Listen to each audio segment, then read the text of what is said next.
In 2006, HBO's critically acclaimed Western series Deadwood ended after its third season with a less than satisfying conclusion.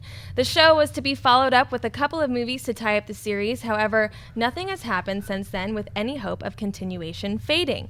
Last August, Garret Dillahunt, one of the show's cast members, had tweeted out that he heard credible rumors about a Deadwood movie. Now, yesterday, at the Television Critics Association press tour party in Pasadena, HBO programming president Michael Lombardo said the following about the show and its creator, David Milch. "David has our commitment that we are going to do it," says Lombardo. "He pitched what he thought generally the storyline would be, and knowing David, that could change, but it's going to happen."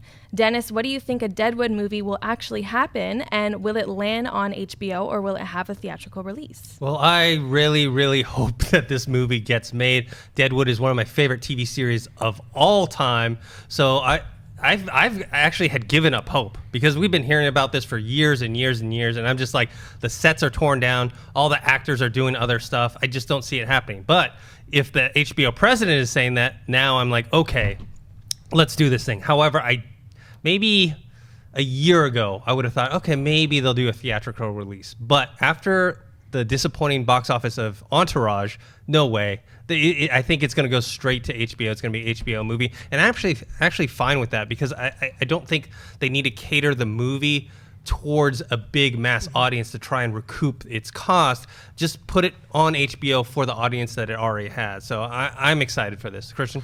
I think that it would be better served going straight to HBO. I think that it's too much of a risk to do it on the big screen unless it really stands on its own, has a trailer where you don't have to sell it that it was a series, that it's just a real, because westerns in general are hard to sell. So if you have this movie that is a trailer that maybe someone who's watching right now, who's never watched Deadwood, never even heard of Deadwood, but a trailer comes out and they go, "Whoa, that looks pretty awesome," and then they find out that it's a series, but that's going to be tough to do. So I think that you go after the core audience, make it an HBO movie, and you sell it through your fan base through HBO.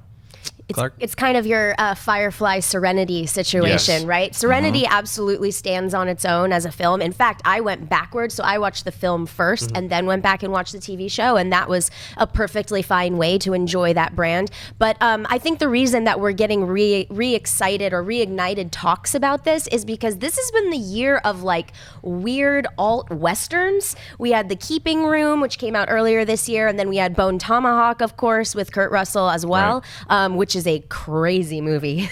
and then of course The Hateful Eight. So, while so to both of your points, I think that, we're seeing a little bit of a trend emerge. The thing about those films though is that they were smaller movies. And so you don't have to worry about marketing, like you were saying, Christian, to a mass audience. And so I agree. I think if you put Deadwood back on HBO, you might better serve that audience, but there is a way to do it in that Serenity Firefly format if you wanted to try and attract a wider audience. I do have to say though, I recently tried to start watching Deadwood from the beginning, and it was very hard for me to get into.